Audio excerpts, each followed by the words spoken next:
Arrest ചെയ്യാനുള്ള ഡൽഹി പോലീസിന്റെ നീക്കത്തിനെതിരെ SFI നേതാവ് ഐഷി ഘോഷ് കോടതിയെ സമീപിച്ചു. അറസ്റ്റ് തടയണമെന്നാവശ്യപ്പെട്ട് പാട്യാല ഹൗസ് കോടതിയെയാണ് സമീപിച്ചത്. വിശദാംശങ്ങളുമായി ഷബ്നയാണ് ചേരുന്നത്.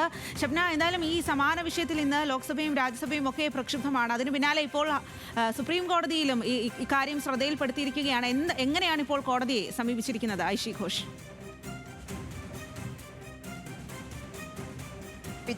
തന്നെ അറസ്റ്റ് ചെയ്യാനുള്ള നീക്കം നടക്കുന്നു. ഈ അറസ്റ്റ് വാറന്റ് റദ്ദാക്കണം എന്നൊരാവശ്യമാണ് ഇപ്പോൾ പട്യാല കോടതിയിൽ നൽകിയ ഹർജിയിൽ പറയുന്നത്.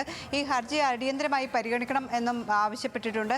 ഇന്നലെ പോലീസ് നാടകീയമായിട്ടാണ് തന്നെ അറസ്റ്റ് ചെയ്യാനെത്തിയത്. AKG ഭവനിലടക്കം പോലീസ് വളയുകയും എത്തുകയും ചെയ്തു. 2021 കേസുമായി ബന്ധപ്പെട്ടാണ് ഇത്തരത്തിലൊരു നീക്കം പോലീസ് നടത്തുന്നത്. മുൻപുള്ള കേസുകൾ കുത്തിപ്പൊക്കി പ്രതികാര നടപടിയുടെ ഭാഗമായിട്ടാണ് ഇത്തരം ഒരു അറസ്റ്റ് അടക്കമുള്ള നീക്കത്തിലേക്ക് പോലീസ് പോകുന്നത്. ഇത് തടയണം എന്നൊരാവശ്യമാണ് ഇവർ ഉന്നയിച്ചിട്ടുള്ളത്.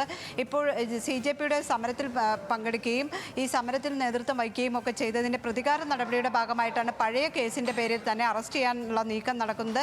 പോലീസ് ഇന്നലെ അത്തരത്തിലൊരു ശ്രമം നടത്തിയെങ്കിലും ജോൺ ബ്രിട്ടാസ് MPയുടെ അടക്കമുള്ളവരുടെ ഇടപെടലിനെ തുടർന്നാണ് പോലീസിന് പിന്തിരിയേണ്ടി വന്നത്. ഇന്നിപ്പോൾ ഇതുമായി ബന്ധപ്പെട്ട് പോലീസ് അറസ്റ്റിനുള്ള നീക്കങ്ങൾ നടക്കുന്നുണ്ട്. ഈ ഒരു സാഹചര്യത്തിലാണ് കോടതിയെ സമീപിക്കുന്നത്. പോലീസിൻ്റെ പ്രതികാര നടപടിയാണ്. അതുകൊണ്ട് തന്നെ ഈ വാറണ്ട് റദ്ദാക്കണം എന്നൊരാവശ്യമാണ് ഉന്നയിച്ചിട്ടുള്ളത്.